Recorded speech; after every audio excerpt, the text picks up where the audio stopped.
Good afternoon, everybody, and if you are in the area where the pitch of Prosecco was and the coffee is, it's great to see you. I hope to spend the next 5 minutes or so of your time introducing Embroid Crisis Management and perhaps explaining why it might be useful to you as an energy company or a Tier 2 supplier, Tier 1 supplier, to have an understanding of emergency response, and then leave you with some tips and ideas that you might like to consider when you're considering your own business. So a chance to learn something as well as to listen. Bang! Imagine that's the start of a fire, a flood, or a cyber attack on your business. Now look yourself in the mirror and ask yourself the question that your friends, your family, your contractors, your insurers, your investors will all be asking. Why weren't you and your business better prepared for something that you could have predicted?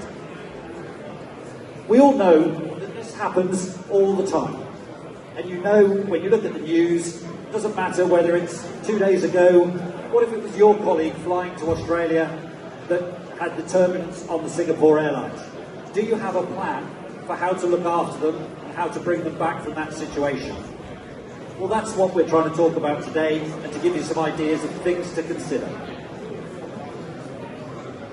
Embroid Crisis Management is passionate about giving that knowledge to people so that you can run your business. And we do that in 3 ways. And anyone that understands risk bow ties, it's the idea of crossing the bow tie, doing both sides of the bow tie.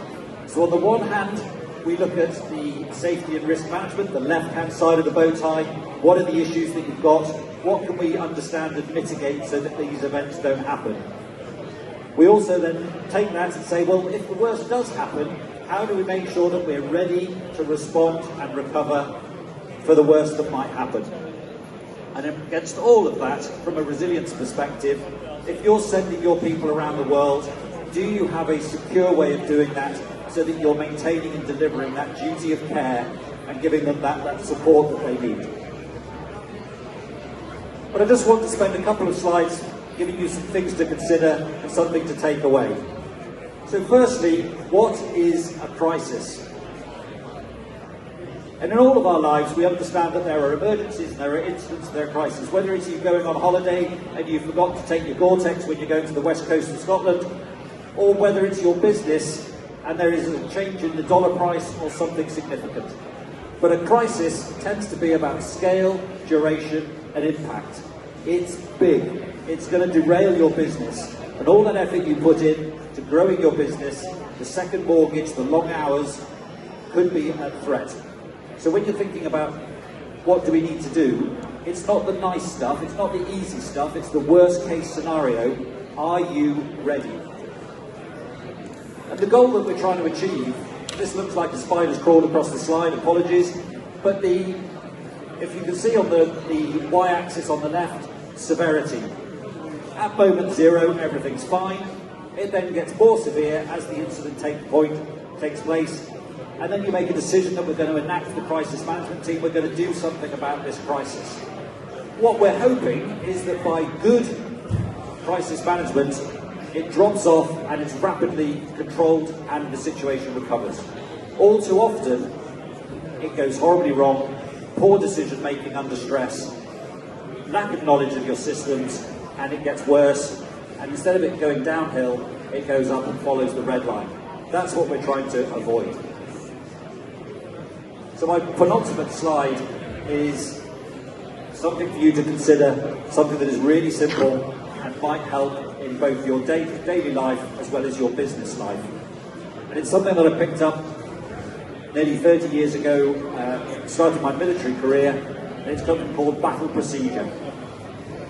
So if you imagine anything that you need to do in your life, concurrent activity is good.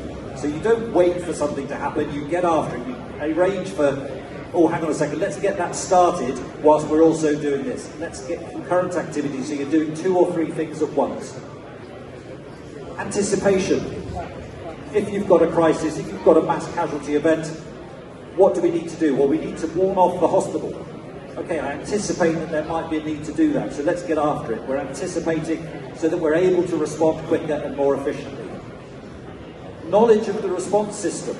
Do we have the right phone numbers? Do we have those contacts so that we can actually get the right people in the right place delivering the right output? And then finally, efficient drills. Have we actually practiced this so that under stress, at 2 o'clock in the morning, we can actually set up the room and make it happen, whether it be a real room or now a Teams, a virtual room. Without that, you're completely up against it and it's going to not work.